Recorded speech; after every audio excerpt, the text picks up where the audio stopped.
चीनू चिड़िया अपनी माँ से बोली, माँ, आज तो धनतेरस है और आज हमें खूब अच्छी अच्छी खरीदारी करनी चाहिए। इस पर लाडो बोली, बेटा मेरे पास तो इतने पैसे नहीं हैं और मैं अभी जाती हूँ और किसी चिड़िया के घर काम मांग कर कुछ काम करके शाम तक जब पैसे ले आऊंगी तो हम बाजार जरूर चलेंगे। इतना कहकर लाडो चिड़िया घर के बाहर आ जाती है और कहती है, हे भगवान, अब मैं क्या करूं और आज के दिन मुझे कोई क्यों काम देगा। अब मैं कैसे कुछ खरीदूंगी। मैं चलती हूँ अपनी पुरानी मालकिन के घर और उनसे कुछ पैसे उधार ले लूंगी, फिर बाद में उन्हें खेती कर चुका दूंगी। और अब लाडो चिड़िया अपनी मालकिन रानी चिड़िया के घर जाती है और रानी से कहती है, मालकिन मुझे कुछ पैसे दे दीजिए, मैं आपके सारे काम कर दूंगी। मेरी बेटी को आज धनतेरस पर घूमने जाना है। इस पर रानी चिड़िया बोली, अभी मेरे पास तो कोई काम नहीं है। तुम ऐसा करो कि आज थोड़ा पौधों में पानी डाल दो और कुछ घर की सफाई कर दो, मैं तुम्हें कुछ पैसे दे दूंगी। लाडो चिड़िया धीरे धीरे घर की सफाई करती है और पौधों की देखरेख करती है। सारा काम खत्म करके वो रानी चिड़िया के पास जाती है। तभी वहाँ पर कालू कौवा आ जाता है। लाडो चिड़िया कालू कौवे को देखकर एकदम सन्न हो जाती है, क्योंकि पहले लाडो चिड़िया का पति कालू कौवा था और कालू कौवा कहता है, अरे ये चिड़िया कौन है? इस पर रानी बोली, आप चिंता ना करें, ये हमारी काम वाली है। इसे कुछ पैसों की जरूरत थी तो मैंने इसे काम दे दिया। और लाडो भरी आंखों से कुछ पैसे लेकर अपने घर आ जाती है। तभी उसके घर कालू कौवा उसके पीछे पीछे आता है और कहता है, लाडो मुझे माफ कर दो। जब मैं शहर गया हुआ था तो मुझे पता चला कि जंगल में बहुत तेज आंधी और तूफान आया हुआ है, जिसमें कि मेरा परिवार भी बिखर गया है। तो मैं सोचा कि अब तुम दोनों नहीं रहे, इसलिए मैंने दूसरी शादी कर ली और मैं अपने इस शादी में बहुत खुश हूँ और तुम दोनों को हर महीने का खर्चा दे दूंगा, लेकिन तुम लोग मेरे इस जीवन में दखल मत देना। यह सुनकर लाडो रोते हुए बोली, जी आप ऐसा मत कीजिए, हम कहाँ जाएंगे, क्या करेंगे। आपके जाने के बाद से हम बिल्कुल बिखर गए हैं। इस पर कालू कौवा बोला, मैं समझ सकता हूँ, लेकिन अब मैं कुछ नहीं कर सकता। मैं तुम्हें हर महीने के खर्चे दे दिया करूँगा, जिससे कि तुम दोनों अपना पेट पाल लेना और तुम्हें अब किसी के घर के काम करने की जरूरत नहीं है। मैं तुमसे कभी कभी मिलने आता रहूँगा। इतना सुनकर दोनों को थोड़ी संतावना मिल जाती है और दोनों बाजार जाकर कुछ सामान खरीदते हैं और घर पर आके गणेश लक्ष्मी जी की आरती करते हैं और भगवान से कहते हैं कि हे भगवान, हम सभी को समृद्धि और सुख दीजिए ताकि हम सभी आगे बढ़ें और लंबी ऊंचाइयों को छुए। धनतेरस के दिन लाडो चिड़िया की बेटी चीनू चिड़िया अपनी माँ से बोली, माँ, आज तो धनतेरस है और आज के दिन माता लक्ष्मी सभी के घर धन की वर्षा करती है। मेरी स्कूल की मैडम ने मुझे ये बात बताई है। इस पर लाडो चिड़िया बोली, हाँ बेटा, ये बात तो सच है, लेकिन देखो माता लक्ष्मी की कृपा हमारे पर कब पड़ती है। हम दिन रात मेहनत करते हैं तब जाकर 2 वक्त की रोटी खा पाते हैं और अब मेरे पास इतने पैसे भी नहीं हैं कि मैं माता लक्ष्मी और गणेश जी की मूर्ति लाकर घर पर पूजा कर सकूं।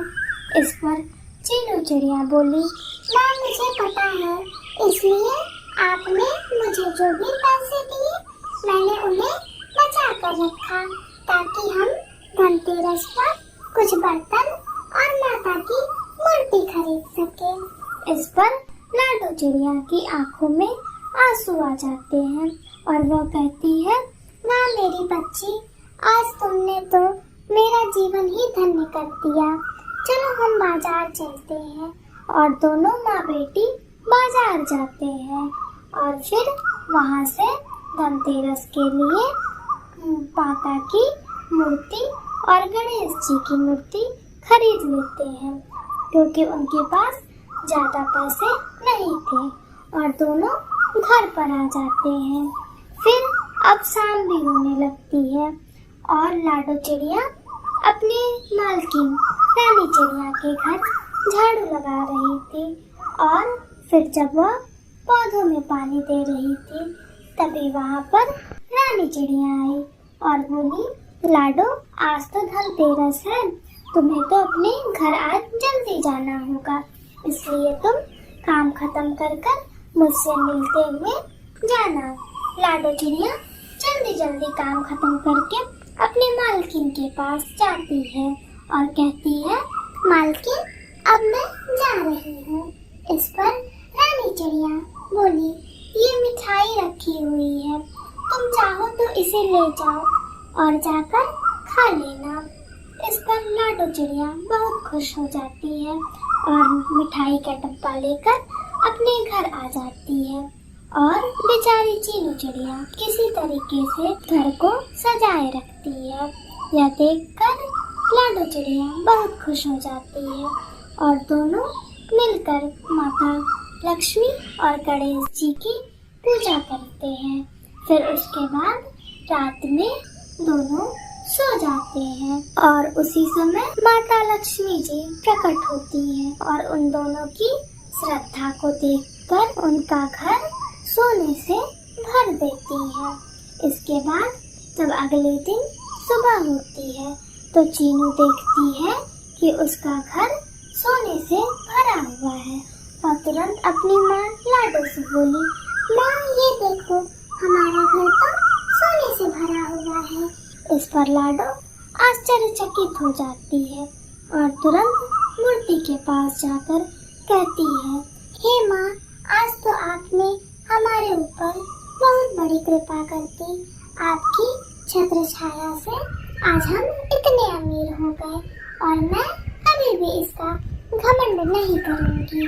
और अब दोनों बहुत ही खुश हो जाते हैं और लाडो चिड़िया अब उन सोनों को बेचकर एक खेत खरीदती है और फिर वहीं पर परिश्रम करके अपने घर का जीवन यापन करने लगती है।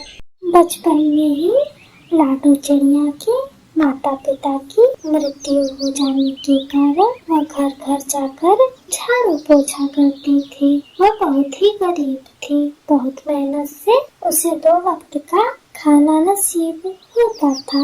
एक दिन लाडो चिड़िया अपनी मालकिन रानी चिड़िया के घर में पोछा लगा रही थी। तभी रानी चिड़िया बोली, तुम्हें पता है लाडो, परसों दुर्गा पूजा है। यह सुनकर लाडो बोली, हमें क्या त्योहार से मतलब मालकिन, हमारे लिए तो सारा त्योहार ही समान है, क्योंकि हमारे पास इतने पैसे नहीं है कि हम किसी भी त्योहार का लुत्फ उठा सके। इतने पर रानी चिड़िया बोली, तुम अपना दिल मत छोटा करो लाडो, तुम अपने घर जाओ और तुम्हारे घर जो भी रूखा सूखा हो तुम अपने इर्द गिर्द भूखे पक्षियों को खिलाओ और दुर्गा माता की प्रतिमा स्थापित करो और उनकी सुबह शाम आरती करो। लाडो बोली, ठीक है मालकिन, अगर आप कहती हैं तो मैं ये काम जरूर करूंगी, लेकिन मेरे पास तो इतने पैसे नहीं है कि मैं दुर्गा माता की प्रतिमा खरीद सकूं। इस पर रानी चिड़िया बोली, तुम चिंता मत करो, मेरे पास एक प्रतिमा रखी है, मैं तुम्हें उसे दे देती हूँ। और अब लाडो चिड़िया उस प्रतिमा को लेकर अपने घर आ जाती है और उसे स्थापित करके उनकी पूजा करती है और अपने जंगल के भूखे पक्षियों को कुछ न कुछ खाने के लिए देती है। ऐसा वो पूरे 9 दिन करती है, जिससे कि निश्चल स्वभाव से दुर्गा माता प्रसन्न हो जाती हैं और दुर्गा माता उसके घर प्रकट होती हैं और कहती हैं, लाडो, मैं तुम्हारे इस पूजा से बहुत प्रसन्न हूँ। तुम्हें अब किसी चीज की कमी नहीं होगी। तुम्हें रानी चिड़िया ने बहुत ही अच्छा मार्ग सुझाया है और अब तुम्हें कहीं भी जाने की जरूरत नहीं पड़ेगी। और रातों रात अचानक से लाडो चिड़िया बहुत ही धनी हो जाती है और अगले दिन बिना घमंड किए वह दुर्गा माता की आरती करती है और उसके बाद रानी चिड़िया के घर जाती है और उन्हें सारी बात बताती है। यह सुनकर रानी चिड़िया बोली, तुम्हारे साथ तो चमत्कार हो गया लाडो। तुम ऐसे ही दुर्गा माता की श्रद्धा से पूजा करो, वह सभी के दुख काटती है। और अब लाडो खुश हो जाती है। धीरे धीरे समय भी बीतने लगता है और अब कुछ दिनों के बाद रानी चिड़िया गरीब होने लगती है और रानी चिड़िया अब लाडो चिड़िया के घर काम करने के लिए आती है।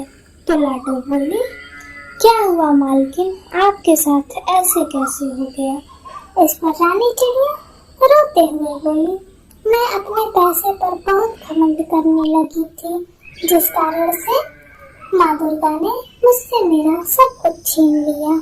अब तुम ही बताओ लाडो, मैं क्या करूं?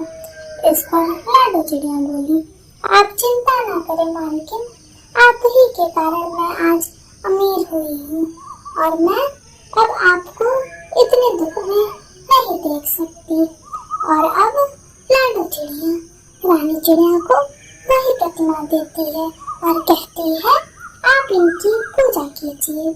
और रानी चिड़िया ऐसे ही करती है और धीरे धीरे अब रानी चिड़िया की स्थिति सुधरने लगती है।